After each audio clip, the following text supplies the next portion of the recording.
For some, tennis is just a sport. But to others, it's a metaphor for life. Nobody understands this better than Roger Crawford. People often ask, Roger, how do you hold on to the tennis racket? Well, I've carved out a space in this piece of wood that allows me to place my right finger in between that space, which holds it secure. So on my forehand, for example, I hold the racket against my right elbow with my left hand. I change the racket face by rolling the grip against my right elbow. So if I'm hitting my forehand or my backhand, same thing. Tony just spent hours with me, and you know, he never said that something wasn't possible. I said, you get that ball over the net one more time than the next guy, you win. Woo! After finishing his college tennis career with a 22-11 record, Roger eventually found his calling in life as a motivational speaker. As you look at my life experience, you can see the challenges that I faced, but I may not be able to see yours. It was that experience on the tennis court that really changed how I saw myself. I learned that other areas of my life that I might have thought were impossible now would be possible. I didn't, of course, win every match, but when I walked out on the tennis court and I struck the first ball, I already won. That's how I felt. My youngest daughter is named Alexa. She was a student at High Point University. That's right. Which means that I no longer want to speak, I have to speak. Bill Cates knows what I'm talking about. Following graduation, she got a fantastic job with a corporation in Asheville, North Carolina, and after 3 months of employment, she hired her dad to speak at their company's national sales meeting. At NSA, we call that good parenting. Yeah, that's part of the curriculum in the youth program, how to book your parents. It's great. My precious daughter also booked me another time to speak. She was in the 3rd grade. She came to me and she said, Daddy, I want you to come and speak at my school during an assembly. I was so touched that my sweet little girl would want me to come and visit her school. But I experienced some anxiety. I thought to myself, what if she's embarrassed of me? What if the kids tease Alexa about her dad? I said, honey, do you realize that if I stand in front of all the boys and girls, they're going to know about your daddy's hands and about his legs? Honey, I want to make sure that you feel okay with that. Here's what she said. Daddy, you were born to be an inspirational speaker. Oh. Just touched my heart. She said, yeah, Daddy, you got a peace sign on one hand and a thumbs up on the other.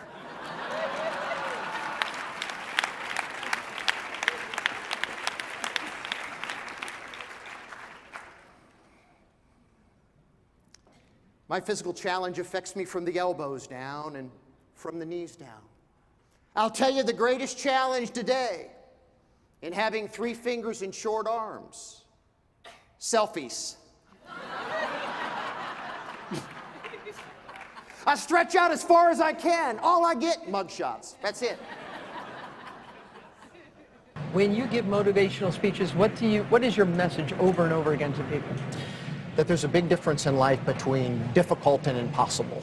Just because something's hard doesn't mean that it can't be done. And the other message is real handicaps can be overcome. But it's the imaginary ones in life that really disable us. I mean, it's the ones from the neck up. So, as I mentioned, my life's not different than their life. We're all going to face adversity. And I just feel so fortunate to have found the game of tennis and now to be able to speak at various different audiences. It's a tremendous honor. Oh boy, you're killing me. I want to be such a better person now because I met Thank you, Roger Crawford. Thank you so much. That. Thank you.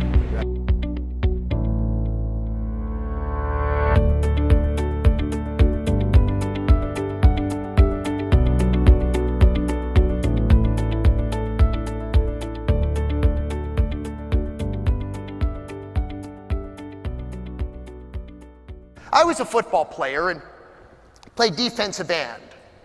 Now, for those of you that may not be familiar with the defensive end position, when the other team has the ball, you're trying to rush in, tackle the quarterback, or tackle the person with the ball. When I was growing up, my father was a very effective motivational speaker. Well, that wasn't his profession. He just spoke at home. Maybe you had a parent like this as well. And speeches tend to be very short and right to the point. Here was one of my dad's motivational speeches. Roger, you don't live in Pity City. That kind of summed it up right there. So my entire life, I grew up with the notion that my life wasn't different than another person's life. Everybody faced adversity. It just happened that mine was visible. But that I wasn't at a disadvantage. You see, I could be an athlete that happened to have a physical challenge, a speaker that happened to have a physical challenge, a writer that happened to have a physical challenge, not a physically challenged writer or a physically challenged speaker. So I got very involved in athletics. In one particular football game, I'll never forget, I got down into position. The quarterback on the other team went back to pass. And the play started to develop. And out of the corner of my eye, I saw this young man on my team rush in and tackle the quarterback before I could get there. But when he grabbed a hold of the quarterback, he fumbled the football. The ball bounced into my arms and I started running. I had clarity of vision. I was heading to the end zone. And I started to run. So I'm at the 50, the 40, the 30, the 20. Now I'm at the 10-yard line. So I'm 10 yards away from the end zone. A young man on the other team catches up with me. He makes a valiant attempt to tackle me, and, well, I was fortunate that day. He grabbed a hold of my left leg. You really are sharp. You're so far ahead of me on this. My leg came right off. I hop into the end zone.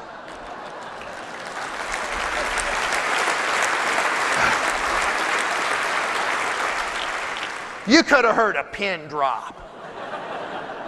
I mean, the opposing coach walks over to the ref. Hey, ref, what's the ruling on that? Ref's like, his knee didn't touch the ground. It's a touchdown.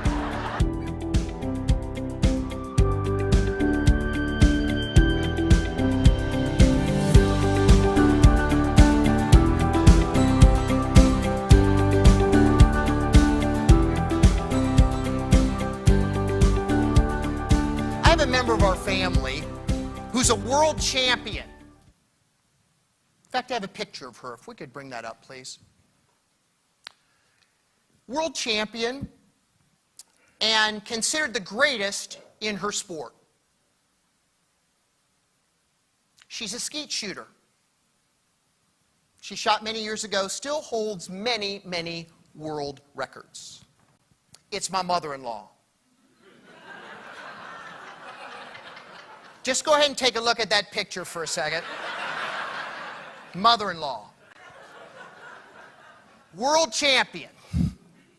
I asked her one day, yeah, you can take that picture down, makes me a little bit nervous, especially when I'm not facing her. So I asked her, how do you become a world champion? And she said, practice when you want to. I thought that's good because I can practice when I want to. Then she said, practice when you don't want to. She said, because when you make that commitment of practicing when you don't want to, you'll always be ready when you call for your target. Which I think is a great lead into the third question. Where are you going? Now, certainly nobody can predict the future, but leaders prepare for the future. They have clarity with regard to their vision. They understand they're going to find what it takes today because they see hope and possibility tomorrow. But as we look into the future individually and organizationally, it's certainly bright with tremendous clarity. Once we can embrace that and wrap our heart around it, we can navigate the obstacles and overcome the circumstances. Do you know why? As I see it, my friends, when we have clarity, leaders understand that their desire is going to be more powerful